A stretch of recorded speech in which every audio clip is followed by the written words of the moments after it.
Hello everyone, ఈరోజు మన ఛానల్లో చిన్నతనంలో మన అందరికీ ఫేవరెట్ అయిన కొబ్బరుండల రెసిపీ ఎలా చేసుకోవాలో చాలా సింపుల్ ప్రాసెస్లో అయితే చూపించబోతున్నాను.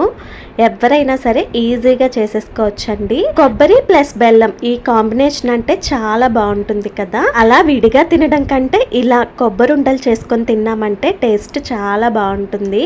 చిన్నపిల్లలకి కూడా చాలా బాగా నచ్చుతుంది. ఇంకెందుకు ఆలస్యం, ఈ టేస్టీ కొబ్బరుండలు ఎలా చేసుకోవాలో చూపించేస్తాను, వచ్చేయండి. అంతకంటే ముందు ఛానల్ని ఫస్ట్ టైం కనుక విజిట్ చేసి ఉంటే లైక్ చేసి ఛానల్ని సబ్స్క్రైబ్ చేసేయండి. ఈ కొబ్బరుండలు చేయడానికి నేను ఇక్కడ 2 మీడియం సైజ్ టెంకాయలను అయితే తీసుకున్నాను. ఇవి బిఫోర్ డేనే పగలు కొట్టాను కాబట్టి నేను ఫ్రిడ్జ్లో అయితే స్టోర్ చేశాను. దానివల్ల ఈజీగా కొబ్బరి తీసేయొచ్చు. అలా కాకుండా అప్పటికప్పుడు చేయాలంటే స్టవ్ ఆన్ చేసి ఒక 2 మినిట్స్ పాటు ఈ చిప్పల్ని మీడియం ఫ్లేమ్ పైన పెట్టామంటే ఈజీగా షెల్ వచ్చేస్తుందండి. ఇదొక టిప్ అన్నమాట. ఇక్కడ ఈ కొబ్బరిని సపరేట్ చేసుకొని చిన్న చిన్న పీసెస్గా కట్ చేసుకున్నాను. ఇక్కడ దీనికి బ్రౌన్ పార్ట్ ఉంది కదా, అది కూడా తీసేయొచ్చు కావాలంటే. నేనైతే అది ఏం తీయకుండా అలానే చేసేస్తున్నాను.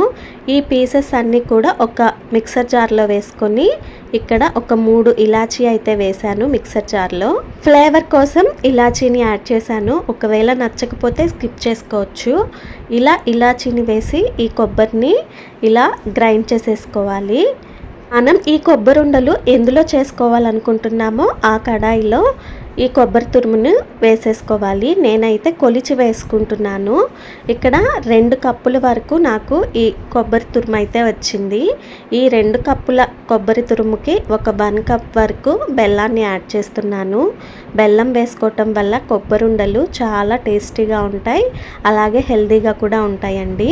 ఇక్కడ నేను బెల్లంతో పాటు ఒక 4 స్పూన్స్ వరకు షుగర్ని కూడా యాడ్ చేస్తున్నాను.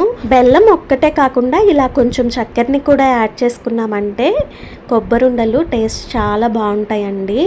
ఇలా మీడియం ఫ్లేమ్లో పెట్టేసి కలుపుతూ ఉండాలి. హై ఫ్లేమ్లో అస్సలు పెట్టకుండా ఇలా మీడియం ఫ్లేమ్లో పెట్టేసి కలుపుతూ ఉండాలి. కలపడం మానేసామంటే కొబ్బరి మాడిపోతుంది అడుగున. ఇలా కలిపేటప్పుడు ఒక 2 స్పూన్స్ వరకు గీని యాడ్ చేసుకోవాలి. నెయ్యి వేసుకోవటం వల్ల మంచి ఫ్లేవర్ కూడా వస్తుంది, టేస్ట్ కూడా బాగుంటుంది. ఒకవేళ నెయ్యి లేకపోతే స్కిప్ చేసేయచ్చు. నా దగ్గర ఉంది కాబట్టి వేస్తున్నాను. ఇలా మీడియం ఫ్లేమ్లో పెట్టేసి ఈ బెల్లం షుగర్ మొత్తం కరిగి కొబ్బరిలోకి కలిసే విధంగా కలుపుతూ ఉండాలి. ఒక 5 మినిట్స్కి బెల్లం కరగడం స్టార్ట్ అవుతుందండి. ఇందులో నేను ఇంకా ఎలాంటి వాటర్ కూడా పోయలేదు. వాటర్ పోసామంటే ఈ ప్రాసెస్ ఇంకా కొంచెం లేట్ అవుతుంది. వాటర్ ఏం వేయకుండా ఇలా డైరెక్ట్గా చేసేసామంటే చాలా త్వరగా అయిపోతుంది చేయటం కూడా.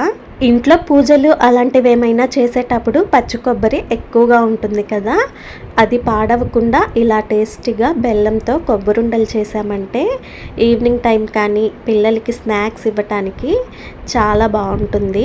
ఇలా బెల్లం పూర్తిగా కరిగిపోయిన తర్వాత ఇంకొంచెం గీనైతే యాడ్ చేస్తున్నాను. దీనికి ఎలాంటి పాకం అలా చెక్ చేసుకోవాల్సిన అవసరం కూడా లేదు. ఎవరైనా సరే తేలికగా చేసేసుకోవచ్చు. ఏ కన్సిస్టెన్సీ వచ్చే వరకు ఇలా కలుపుతూ ఉండాలో కూడా చెప్తాను. దీనివల్ల మీకు ఈజీగా అయితే అర్థమైపోతుంది. బెల్లం పూర్తిగా కరిగిపోయి ఇలా ప్యాన్ నుండి ఈ మిశ్రమం సపరేట్ అయ్యే వరకు కలుపుతూ ఉండాలండి. ఇలాంటప్పుడు కొంచెం స్పూన్తో తీసుకొని పక్కన పెట్టుకొని తర్వాత ఇలా బాల్లా చేసి చూడాలి. వెంటనే తీసి ఇలా చూసామంటే చేయి కాలుతుంది కాబట్టి కొంచెం స్పూన్ తోటి పక్కకు తీసుకొని ఇలా చెక్ చేసుకోవాలి. చేతికి ఏం అంటుకోకుండా ఇలా పర్ఫెక్ట్గా వచ్చిందంటే అది పర్ఫెక్ట్ కన్సిస్టెన్సీ అన్నమాట. ఇలాంటి టైంలో స్టవ్ ఆఫ్ చేసేసుకొని దీన్ని పక్కన పెట్టేసుకోవాలి. ఒక 15 మినిట్స్ తర్వాత చూస్తే ఈ విధంగా ఉందండి.